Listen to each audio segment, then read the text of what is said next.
ibu saya, adik saya yang cewek, adik saya yang cowok, hampir semua rumah kalau berdekatan dengan saya merasa kayak matanya pedih.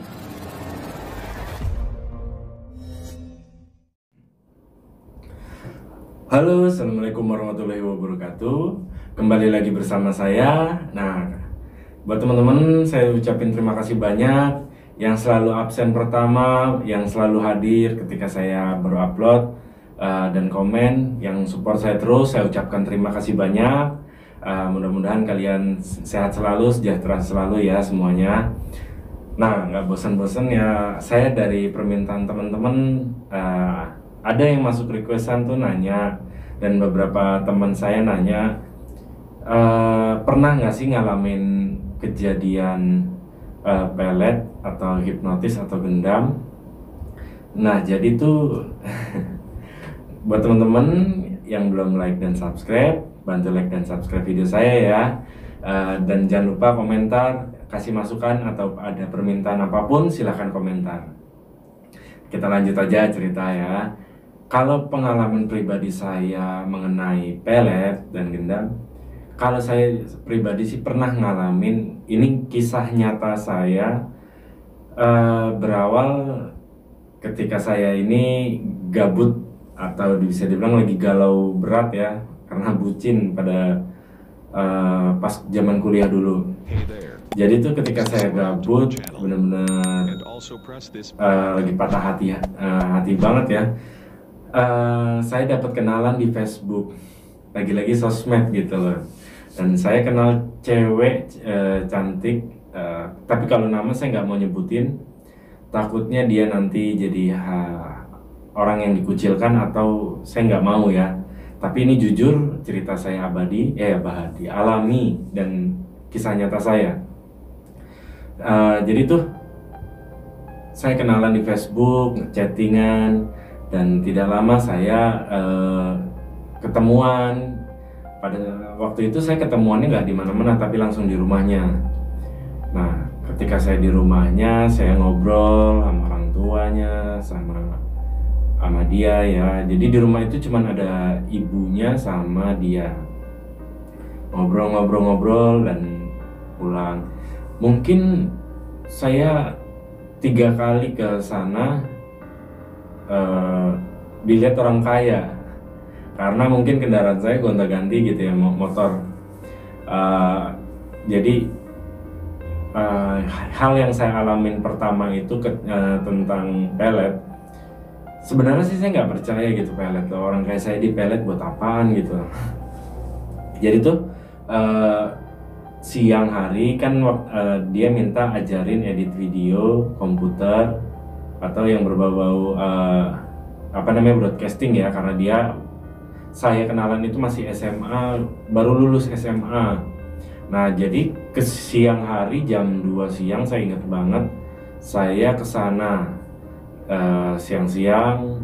Nah, ketika sampai di rumah sana, hal yang buat saya nggak ngerti itu siang hari dibuatin es kopi, karena kurang lebih saya emang suka cerita, saya suka es cappuccino gitu. Jadi siang itu habis ngobrol-ngobrol dan mau praktek, tadinya belajar komputer, saya dibuatin es, tapi feeling saya bilang jangan diminum. Saya bingung ya, namanya panas-panas, seger gitu loh disuguhin es ya, apalagi es kopi kesukaan saya. Saya bingungnya tuh kenapa ya, ada apa, dan saya ngeliat gelasnya itu netes dari es ya, seger banget gitu, tapi hati saya bilang jangan. Akhirnya saya nolak, silakan diminum, iya bu nanti ya. Saya ngobrol ngerokok aja ya. 2 kali dia nawarin, ayo diminum, mumpung masih esnya nggak terlalu cair, dingin. Saya mau gitu, seger, tapi hati saya tuh terus nolak, enggak jangan. Jadi tuh ketika itu saya izin keluar, bilang mau ke warung beli rokok, karena nggak jauh dari rumahnya itu ada warung sembako ya. Jadi saya beli rokok sekalian minum, bener-bener saya ngoceh terus, nggak minum-minum seret ya kan, udah minum seger. Saya balik lagi ke rumah dia ya. Nah, tiba-tiba tuh saya ngelihat tuh ada yang ngintip sedikit warna hitam set di tembok terus hilang lagi ya. Aduh apa ini aku, tapi saya feelingnya masih nggak berpikir itu pelet karena saya belum pernah ngalamin. Nah ketika itu si cewek ini nawarin lagi, ayo dong mas diminum, minum. Aduh enggak deh kayaknya. Ntar kok masih belum aus. Nggak lama ibunya keluar marah sama saya, mas kalau nggak mau diminum kamu pulang aja, kamu nggak menghargai tuan rumah, disuguhin minum bukan diminum. Aduh saya dalam posisi seperti itu saya nggak enak, hati saya memang nggak mau. Akhirnya saya minum, iya tante saya minum. Tapi kebetulan memang tadi belum terlalu haus, diminum dong, hargain tante katanya. Akhirnya saya minum, gluk gluk gluk gluk gluk gluk. Nggak nyampe 5 menit tiba-tiba mata saya samar kayak. Kebetulan saya nggak tahu, orang tua saya telepon, kamu di mana, bisa pulang dulu nggak sebentar, ada perlu. Oh, ya udah dari situ saya pamitan pulang. Saya bilang belajar lesnya nanti aja ya, udah kesorean juga. Saya di jalan itu kok lama-lama saya pusing banget, kelayangan. Terus dalam pandangan saya itu cewek itu terus, mukanya cewek itu terus. Jadi bawaannya pengen ke situ lagi. Akhirnya saya berhenti di Alfamart. Kira-kira setelah 5 apa 6 km ya, saya jalan, saya udah pusing nggak kuat. Saya di Alfamart tuh menggigil sampai orang-orang lihat, kenapa mas? Wah kebanyakan minum ya, mabok kayaknya. Tuh mati, sialan loh. Saya beli, waktu itu saya beli Sprite. Jadi nggak tahu saya kenapa itu, apa saya mikir asam lambung atau apa, saya nggak tahu karena saya pun nggak punya riwayat asam lambung atau penyakit-penyakit lain ya. Saya anehnya itu habis minum itu kenapa seperti itu. Saya minum, saya muntah-muntah tuh di Alfamart. Sampai tukangnya, wah mas, mabuk di mana ya? Akhirnya saya udah enakan, saya lanjut lagi bawa motor. Nah ceritanya tuh saya nyampe di rumah ya. Saya udah nggak kuat, motor saya nggak masukin ke rumah, saya parkirin, saya nyuruh adik saya. Nah itu posisi saya sampai itu pas banget maghrib. Saya tidur istirahat, dan kenapa ya bayangan saya wanita itu terus.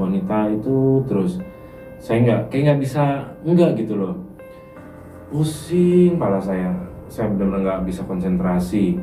Nah anehnya yang saya alamin itu orang rumah saya, adik saya, ibu saya, adik saya yang cewek, adik saya yang cowok, hampir semua rumah kalau berdekatan dengan saya merasa kayak matanya pedih, kayak kena cabai gitu loh. Aduh, kok perih ya matanya, kenapa ya? Siapa yang masak cabai ya? Semua nanya. Mas, saya juga bingung. Hari kedua pun saya masih kayak orang nggak kuat ya, badan saya berat banget, kepala saya pusing. Dan anehnya setiap cewek itu telepon, saya agak enakan, tapi badan saya itu mau balik lagi ke rumah itu. Tapi saya nggak berpikir pada detik itu saya kena pelet. Nah singkat cerita, teman saya ini yang sama-sama orang, dia orang bisa lah, dia bisa nyembuhin orang. Jadi ceritanya itu dia telepon, weh di mana lo? Main lah sini, pada kumpul. Gue telepon, gue nggak enak badan, sakit ini. Wah lo ngaprak kemana lo? Apa main kemana lo? Lu langsung aja deh ke sini, ntar gue bantu, pasti lu kuat. Udah, gue paksain gue kuat, gue main ke rumah teman gue. Nah di situ alhamdulillah banget gue ditolong. Dan gue diceritain, lu habis dari mana? Lu tahu nggak lu kena pelet? Lu minum apa? Main dari mana? Wah ternyata daerah yang saya kunjungin itu memang terkenal banget orang-orang yang pakai magic. gue cerita, gue kemarin nyamperin cewek yang dari Facebook, ya kan. Gue dikasih minum kopi, aduh astagfirullah katanya gitu. Udah sini sini sini. Akhirnya di punggung gue dipegang tuh, gue nggak ngerti diapain tuh, diapain. Tapi langsung badan gue terang, mata gue tiba-tiba langsung terang. Nah dari terangnya gue itu tiba-tiba gue ngelihat yang bayangan hitam itu berbentuk sih agak yang gue bingung deskripsinya, tapi yang jelas gelap tapi ya agak serem sih ya. Nah itu dia tuh lo yang ngerjain lo tuh. Tuh, dia mau melet lo katanya. Nah tapi gue pikir gue udah sembuh. Nah cewek itu telepon terus kan, gue telepon terus. Setiap gue angkat, gue pusing kepala gue, kayak kambuh. Gue kebayang-bayang lagi. Terus gitu, entah telepon atau chat, gue pusing. Nah dari situ gue ganti nomor, gue ilangin diri gue, dan udah berkata kalau nyari cewek yang pasti-pasti aja deh. Pengalaman juga rasanya gak enak. Jadi mungkin kalau gue nggak ditolong, mungkin gue sering ke rumahnya, diminta ini itu gue nurut. Udah, gue nggak tau lah itu. Nah kalau itu dari pribadi gue sendiri yang gue alamin. Ada lagi yang pribadi teman gue sendiri, anak Gunadarma, namanya Dewa. Mungkin sekarang dia udah nikah.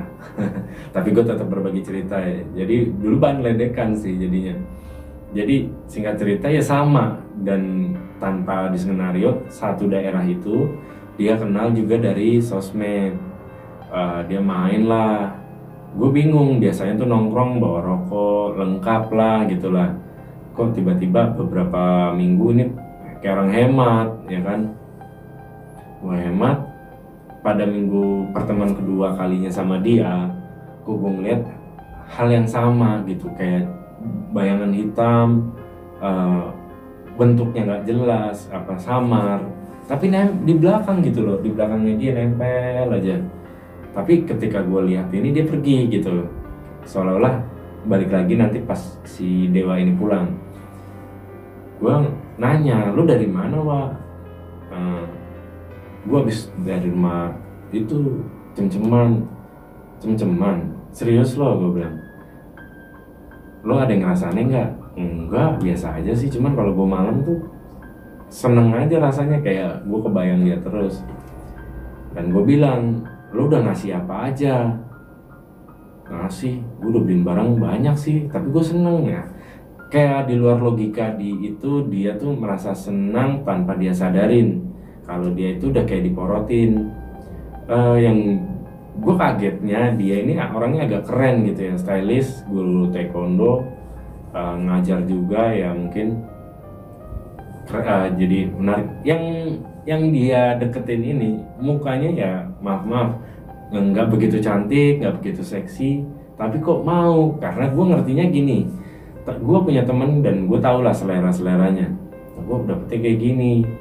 Nah, tiba-tiba ya udah sini Bang, gue nyoba nolong dia ya. Akhirnya gue tumbukin bawang putih 7, gue kasih minyak, gue bacain doa, gue lulurin tuh punggungnya sambil nongkrong di pos ya. Nggak lama dia mual. Nah dari situ kayak sadar gitu, dan akhirnya gue sama teman-teman gue tuh nyaranin, janganlah lu deket-deket tuh cewek gini-gini. Iya Wak, gue juga lihat ada sosok yang nggak bagus. Nah kebetulan ini Dewa ini, teman gue ini ada di cerita kedua yang gue bilang dia itu batuk. Pertama kali batuk, sembuhnya karena gue suruh sholat malam. Nah orang ini lagi kena jadi bahan bulian. Wah kopi apa ya namanya ya, pelet kopi, pokoknya bahan bulian anak-anak lah, ledekan anak-anak. Nah mungkin medianya sama, kopi. Ciri-cirinya sih gue juga nggak ngerti ya. Kalau secara batin feeling gue nggak mau, tapi kalau secara kasat mata susah dilihat kalau itu ada sihirnya atau ada apapun. Tapi buat temen-temen, kalau saya saranin sih, kalau memang udah ada gejala-gejala kita nurutin apa yang dia mau, di luar nalar ya, kalau nyuruhnya mintanya tapi kita nggak bisa nolak. Mungkin saya berbicara mungkin teman-teman juga kena jenis pelet itu. Nah, kalau antisipasinya, kalau teman-teman pengen makan aja bawang putih, dikunyah atau enggak dibuat mandi, jadi netralisir sendiri ya. Karena kalau posisinya cowok diporotin, kalau cewek takutnya cuma dimanfaatin aja. Mungkin itu tips dari saya. Kita lanjut lagi ya cerita selanjutnya. Pokoknya buat teman-teman subscribe video saya, jadi teman-teman tahu ketika saya upload, teman-teman bisa nonton. Pencet bell sama subscribe sekalian. Jadi kalau bell itu fungsinya ketika video saya upload, teman-teman langsung dapat notifikasinya. Oke, saya ucapkan terima kasih banyak. Assalamualaikum warahmatullahi wabarakatuh.